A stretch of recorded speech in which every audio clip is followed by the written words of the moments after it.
We're garden variety green twine, holding together homebrew vanilla nut brown, homebrew and butter basted chicken.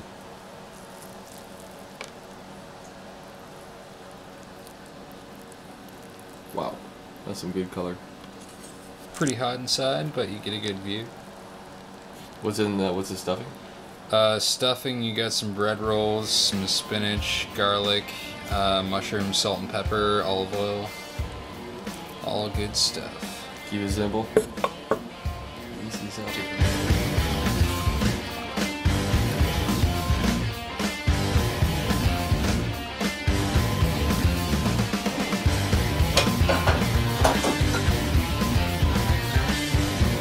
Oh, it's really good texture.